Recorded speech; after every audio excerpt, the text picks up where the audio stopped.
Hi, welcome to Sweet Dreams Wellness Travel. I'm Barbara Tuckett. I'm the owner of Sweet Dreams Travel. I am a wellness travel specialist, and I believe that our mind, our body, and our spirit all play into our well being. I create travel experiences which improve wellness so that you return home from your vacation with more health, more happiness, and more connection. This is being recorded as a YouTube video and also a podcast, episode number 18.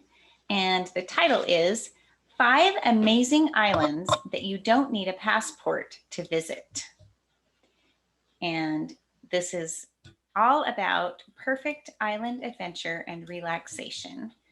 And you don't even need to leave the country. Now, I am not including any Hawaiian videos. Sorry, I'm not including any Hawaiian islands in this video or presentation because I feel like we all know that Hawaii is amazing, and that's kind of the topic for a different day. So for today, we are going to be talking about non-Hawaii islands that are perfect to go ahead and visit. So hopefully you will enjoy today's little adventure in talking about different islands. The aspect of wellness that this episode focuses on is connection, adventure, exploration. There's a whole bunch, some foodie kind of wellness with some organic foods and things like that. So, but we're going to talk about a bunch of different islands and experiences that you can have with those islands. So, first of all, I was about 10 or 11 years old, and my dad took my brother and my sister and I to visit some of his friends who owned horses. This chance to go horseback riding was just amazing. It felt so awesome. Just a random day that we got to go horseback riding was so cool. My dad had been raised as a rancher and a cowboy. He of course, had the opportunity to be on horses every single day as part of that life. And he passed on his love of horses to his kids. And so we all felt that excitement about riding horses. We were city kids, though, so we didn't have a whole lot of opportunity to ride, but we loved it whenever we got the chance. So this was an amazing day that we got to go ride some horses. So my sister Diane and I were sharing a horse. Diane's a year older than me, and we grew up together and just as best friends. We were always each other's best friend growing up. And so it was natural that we would share a horse. And then my dad was going to take my little brother Mark on his horse. So our horse was the first one to be saddled. Dad got us all settled and worked on his own preparations for getting his horse ready. And then he told us, just walk him around while you wait. So we were walking the horse around the little paddock, and we said, can we go outside the gate? And our dad, who was almost ready, he said we could get started. And so we guided our mount outside the fence. And as soon as that horse got outside the fence, without any warning whatsoever, our docile little horse all of a sudden took off running. He turned into a racing fiend. He had complete disregard for our attempts to pull back on the reins, and he just shot across that field toward the trees on the other end of the property. We were hanging on for dear life and bouncing along precariously as our horse tore across that field. So I was on the back with my arms around Diane, and I was slipping and sliding and felt super precarious. And so I said, I'm going to fall off. And Diane, who's always very supportive and helpful, she said, I'll go with you. So we let go. We tumbled off the back of the galloping beast, and we landed in an unceremonious lump on the hard ground. Our dad immediately was right behind us, and he came up to check on us, and the friend went after the runaway horse. So all was well, all was okay. We weren't seriously hurt. And came to find out this was the first real ride of the season for those horses. This was like springtime, kind of like it is right now when I'm recording this. It's the beginning of March. And so this was the first like really warm day and official ride for these horses. And so ours had the opportunity to get out of the paddock and out of the barn, and he just took off and ran for freedom. So, for the wrap up to that story, we mounted the horse again, got back on, and we were assured that our horse would behave. It did. It behaved just fine, and we had a fun ride that day, and everything turned out just great. So, um, what could have been a hard thing or a disaster turned into, a really fun day. Our life this past year, up until this point, has been a little bit like Diane's and my crazy ride on that day. It's been unexpected and bumpy, feeling like we didn't have much control, much choice in our future or anything that was happening in our life. But now it's like we've fallen off the horse a little bit. We're kind of down on the ground and we have to decide, okay, how are we going to kind of pick up the pieces and reassemble our ride, our horse? So the quarantines are lightening, the vaccines are becoming available, people are starting to see kind of the light at the end of the tunnel. And so it's really time to figure out if we're ready to get back on that horse, figuratively speaking, and travel again. So I feel like this is kind of a good analogy for where we are right now.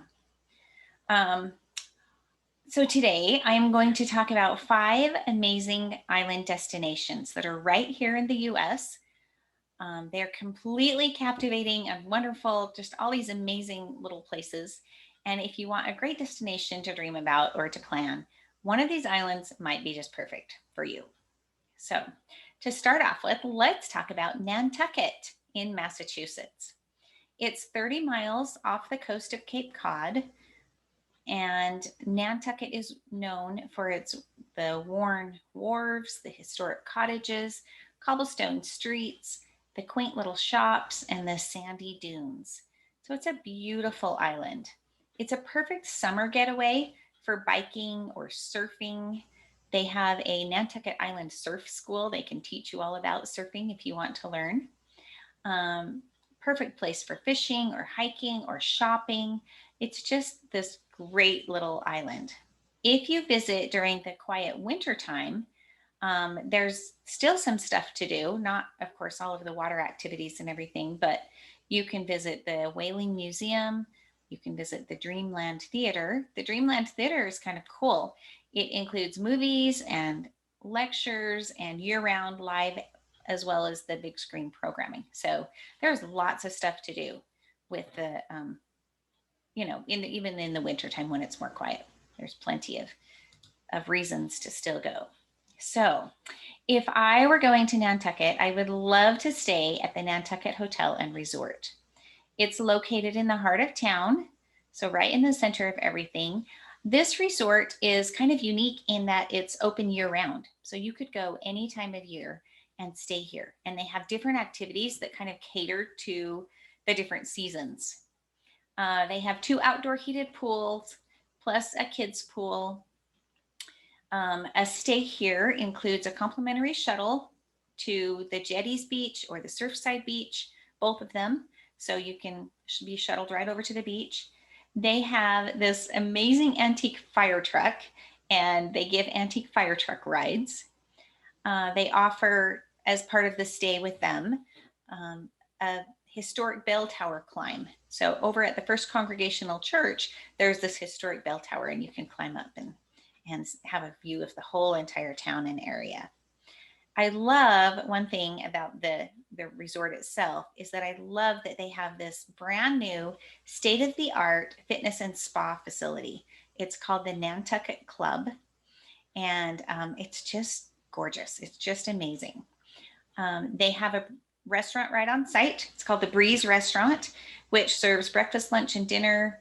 They have really taken great care that they put their tables 6 feet apart now, and they offer takeout, they offer room service, they offer private dining rooms. So they're really doing a great job of, kind of, I guess, adapting to our current situation with trying to be really healthy. So I love the Nantucket Hotel and Resort here on Nantucket Island. Okay, next island, island number 2, is called Little St. Simons in Georgia. So off the coast of Georgia, there are what we call the barrier islands. And one of the really lesser known barrier islands is called Little St. Simons. There is a larger island called St. Simons Island. And Little St. Simons is only accessible by boat from the marina on St. Simons Island. So you go to the larger St. Simons Island first, and then you take the boat over to Little St. Simons. Little St. Simons is super cool. It's really remote. It's got 11,000 acres, 7 miles of beach. So it's really this amazing little island.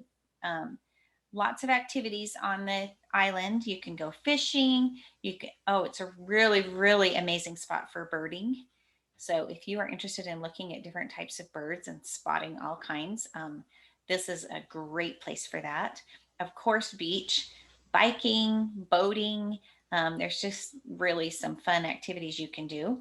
If you want a more touristy experience, like you want the shops and you want water, bigger water sports and golf and things like that, you can head over to St. Simons Island and just, kind of go back and forth. St. Simons also has like historic landmarks and things like that, like a little more touristy things to do.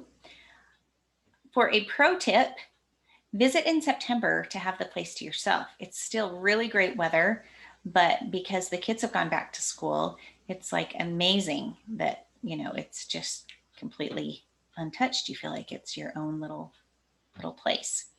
So where I would stay at Little St. Simons is there really is only one choice. The lodge at Little St. Simons is the only place to stay on the whole island. So this is a really amazing resort little location. They have 6 little different sizes of charming historic cottages. They only can accommodate 32 overnight guests at any one time. So it's super private. It's super fun. It would be really great to take like a group. If you had a group of like a family group, multi-generation group, if you had even a work group or something like that, it would be really, really fun to go here because it's just like your own little place. They offer at the resort, just as part of the stay, 3 meals daily. So all of your meals are included, all of the island activities, the use of recreation gear that they have right there. And then they offer boat transfers to and from, back and forth over to from St. Simons Island to Little St. Simons. So it's pretty great. And this is another place that's on my bucket list to stay. I would really love to stay at the lodge at Little St. Simons. Okay, moving on to island number 3. This is actually a combination. It's Captiva and Sanibel Islands in Florida, which are right next to each other. Like they're almost the same place. They are sister islands. They're on the Gulf side of Florida. So not on the Atlantic side, but on the Gulf of Mexico side. They are such gems of places. I really, really love this area. It's a super laid back, tropical kind of escape. You can come any time of year, although of course it is a little cooler in the winter. They have this crystal clear turquoise water, which averages a really warm, like 78 degrees. That's on average. So it's always warm year round. The weather includes plenty of sunshine because it's Florida, and temperatures rarely drop below 50 even in the winter. So you could come really any time of year. They have beautiful white sand. The beaches are covered with shells, and some of the top activities to do here in Sanibel and Captiva are offshore fishing, snorkeling, shelling, and scuba diving. So those are, some really there's so many other activities that you can do in this area as well, but those are like kind of the top ones. I visited Captiva and Sanibel last summer, and oh my shells. This is a picture. I was just standing on a beach. I wished all of you listening to the podcast could see this picture, but I was standing on the beach and I looked down and just snapped this picture. It is literally shells in the whole entire picture. And that is what it's the upper part of the beach before you get down to the sand, but that is what the beaches look like. Incredible. My daughter, my youngest daughter, who just graduated from high school, she loves shells. She is a super shell fanatic and collects shells everywhere we go, anytime we're in a beach location. And we had so much fun. We had such a heyday collecting shells on Sanibel and Captiva in those areas because there are just so many great ones, all sizes, all colors, all, oh, it was just the best. It was so fun. We also saw some sand dollars, which aren't up on the beach. You have to go in the water to see them. But oh, we found quite a few sand dollars. We saw jellyfish, plenty of other sea life, fishes, and, you know, of course, all of that. So it was an amazing time. I love Captiva and Sanibel. I would go back in a heartbeat because they are so great. So where I would stay in this area, I would stay at a place called Sanibel Moorings. And this is located on the quieter east end of the island, Sanibel Island, right near the Sanibel Lighthouse, which is a working lighthouse. And you can go tour that and see that while you're there. They have 1 bedroom, they have 2 bedroom and 3 bedroom condo suites. So you can take different sizes of families or groups. It's a perfect home base for exploring the island and enjoying just this prime beach location because it's right on the beach. On site, so listen to all of this that they have on site. It's pretty great.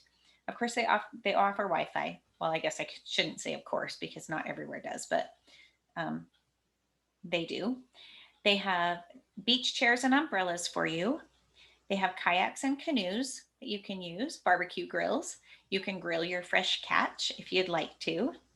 They have a gift shop, an exercise room, 2 heated pools, a butterfly garden, lectures on shelling, which I haven't been to a lecture on shelling, but after all the shells we collected last summer, I think that would be fascinating. I would love to go to something like that.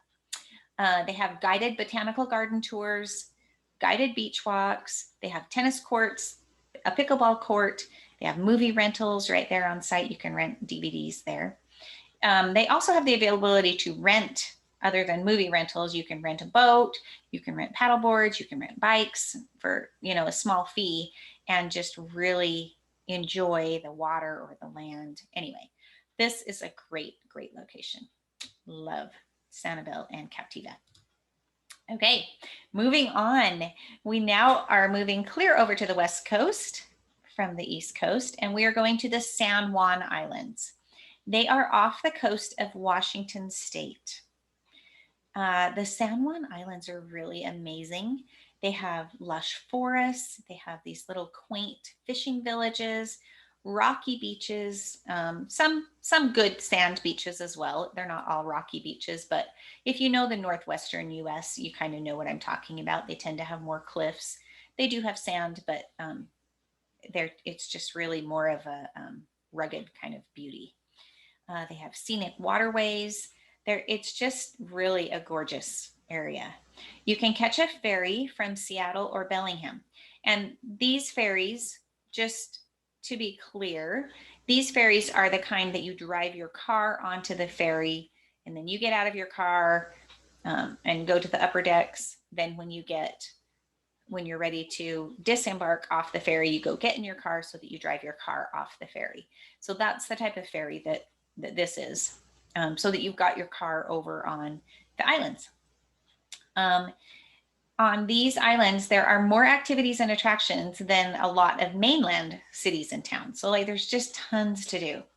You can go whale watching, of course. That is probably the really top thing to do.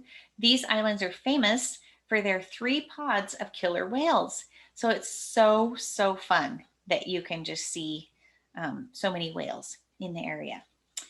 Hiking, biking, fishing, kayaking, all of those things are readily available. They have some fun towns where you can browse the shops, you can browse the bookstores, you can, just really have an enjoyable day with shopping. And they've got this really great, it's called the San Juan's Islands Scenic Byway. So you definitely should make time or take a day to drive down the scenic byway, because as you drive, you can see all these beautiful beaches. You can see these rolling fields and rolling farms of alpacas. There are mountains, there are harbors, there are vineyards. If you're interested, you can even set up like a wine tasting because there are vineyards in the area. So these are just some amazing, like lesser known islands, I feel like. The best time to visit is mid-April through October. This will give you the best weather and also whale sighting opportunities. So April through October, it's a pretty big window.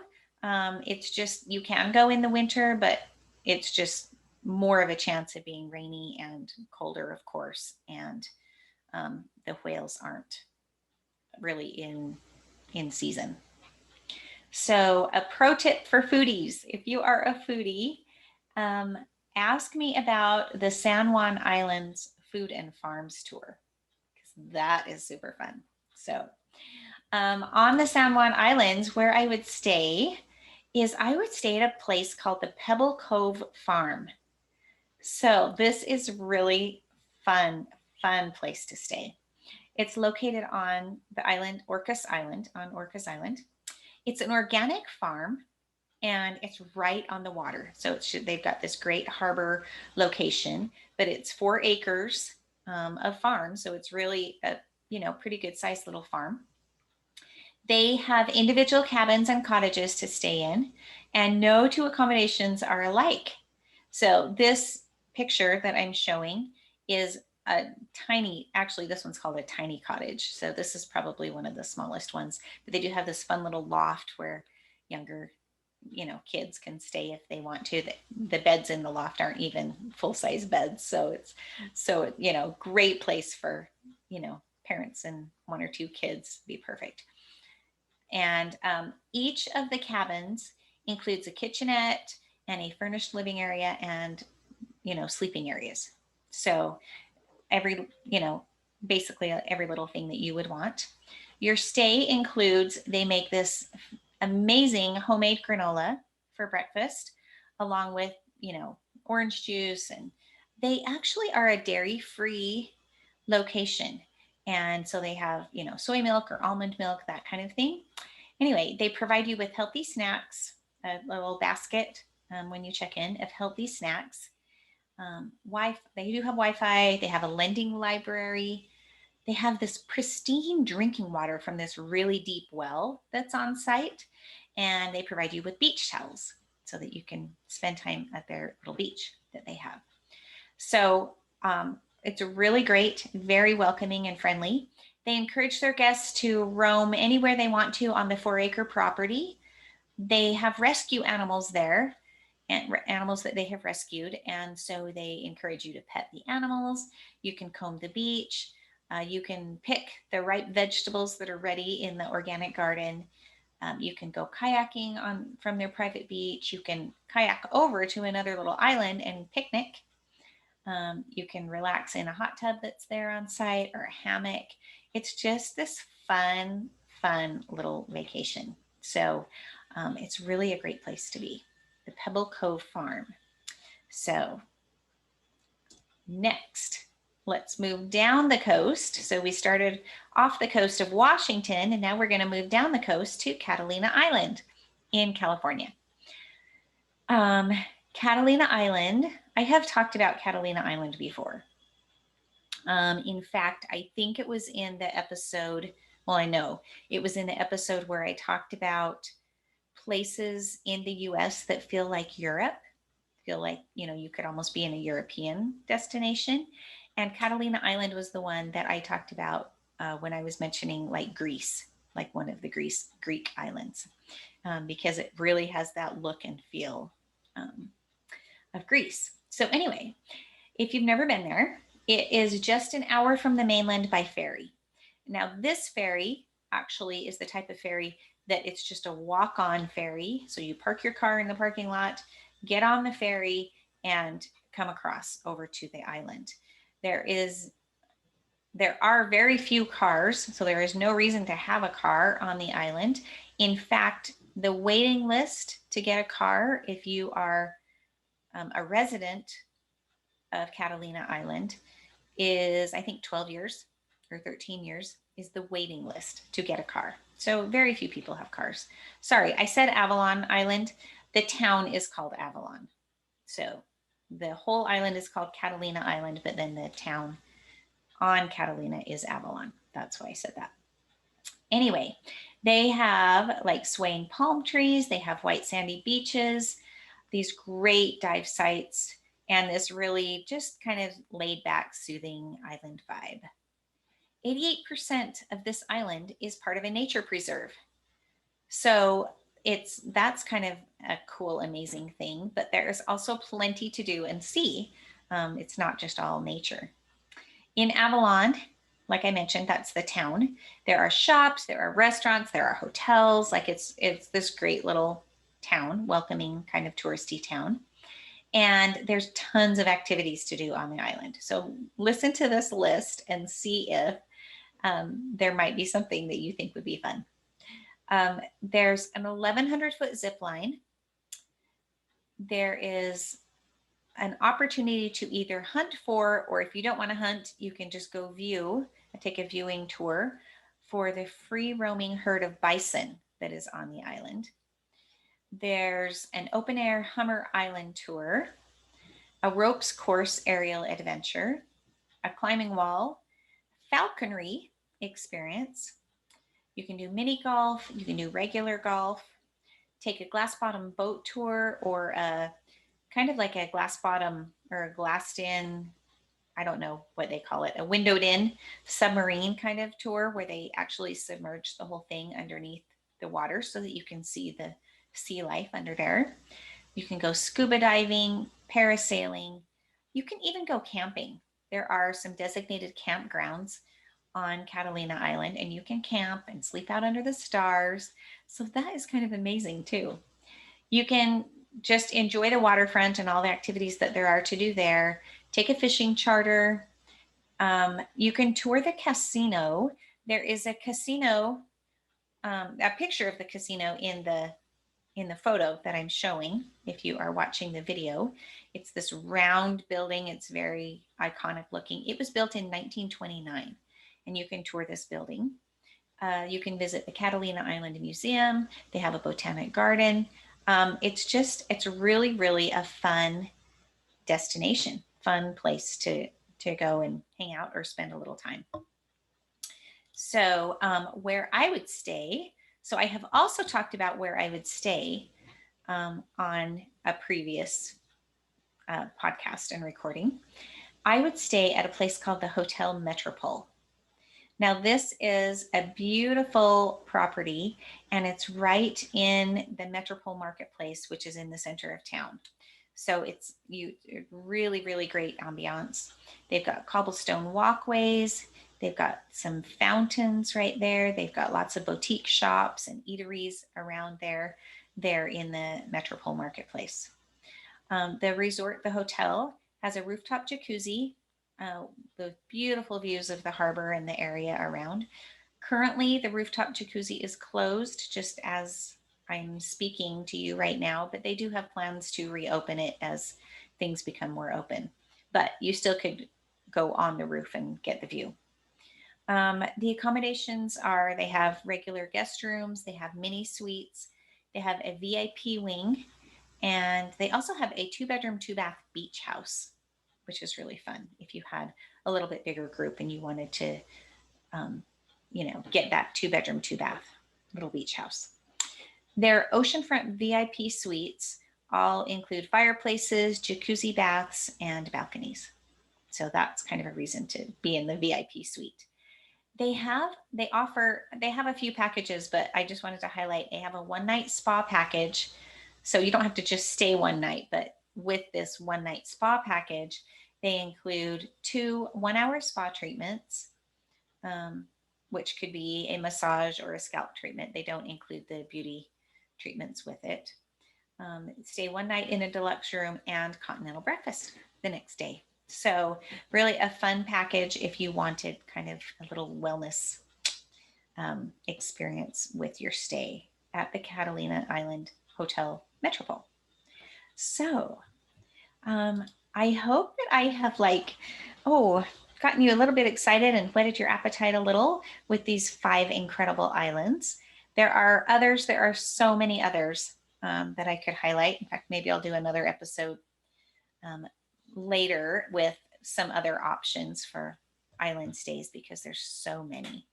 But all of these, as you can see, they would be perfect for if you're a single and you want to just go get out and try something new and find a new destination. Really fun for singles, for couples, for families, or if you have a group of friends that you like to travel with. It's just amazing how you can find all these great little places. Super fun for adventure, for relaxation, and just a change of scenery.